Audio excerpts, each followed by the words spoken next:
C'est la chronique, c'est bon pour la santé avec le docteur Serge Rafal. Bonjour Serge. Bonjour Ilana. Et ce matin, on va revenir sur les propriétés santé indiscutables de l'huile d'olive. On en a déjà parlé dans cette chronique et vous allez nous expliquer comment la choisir. Oui, Ilana, j'ai évoqué récemment la diète méditerranéenne, le modèle des régimes santé, mais sans insister outre mesure sur cette huile qui en constitue un des piliers indiscutables avec les céréales, les fruits et légumes, les oléagineux, la douceur de vivre et la convivialité.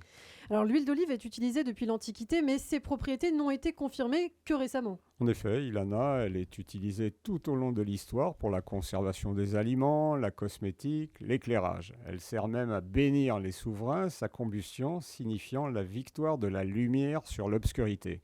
Et le rameau d'olivier, dont on ceint le front des vainqueurs des grandes compétitions, symbolise la paix. Elle entre par la grande porte dans les aliments santé dans les années 50 grâce à l'étude des 7 pays et l'émergence du régime crétois. Alors on va surtout parler de l'huile d'olive aujourd'hui. Elle est extraite du fruit.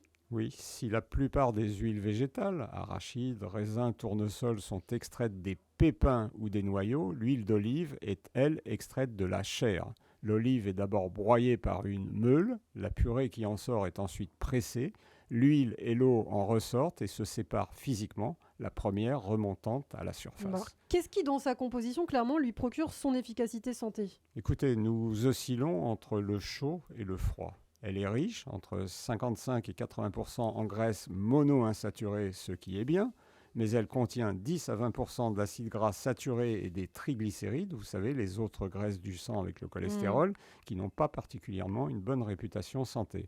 Et elle a un rapport oméga 6 sur oméga 3 élevé, souvent autour de 10, ce qui n'est pas vraiment une qualité et explique qu'il faille l'associer aux huiles de colza, de lin ou de noix, plus riches en bonnes graisses polyinsaturées. Fort heureusement, elle contient de bonnes quantités de la vitamine E et des polyphénols, ce qui contrebalance ce que je viens de dire. Alors justement, vous parlez des polyphénols, c'est un terme que vous prononcez régulièrement d'ailleurs dans cette chronique. Oui, ce sont des molécules chimiques primordiales pour la santé grâce à leurs vertus antioxydantes qui font leur efficacité.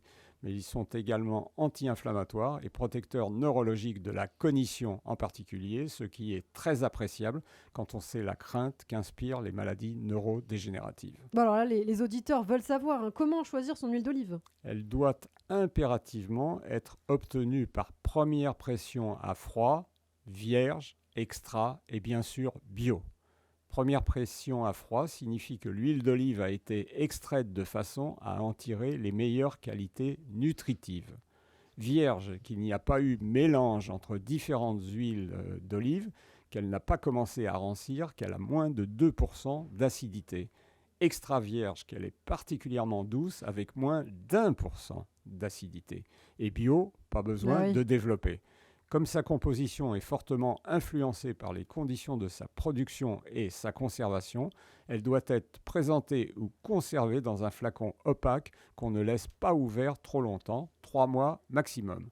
L'huile d'olive, à l'inverse des bons vins, ne se bonifie, bien au contraire pas, avec le temps. Il faut surtout éviter les huiles d'olive sans label qui peuvent avoir été raffinées, extraites à l'aide de solvants, chauffées, parfois mélangées avec de l'huile de soja et préférer par conséquent les AOP, appellations d'origine protégée. Alors du coup, quelles sont les propriétés d'une huile d'olive ainsi choisie ?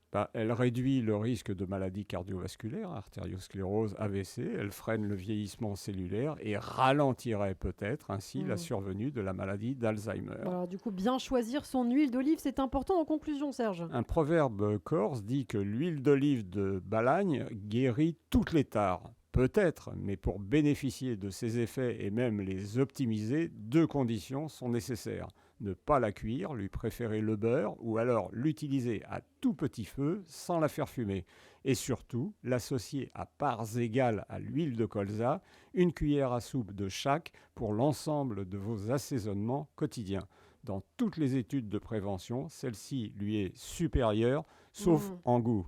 Et ça compte, le plaisir de manger. Merci beaucoup Serge Rafal. La chronique C'est bon pour la santé à retrouver en podcast bien sûr sur notre site internet radioj.fr. À très bientôt Serge. Au revoir Ilana.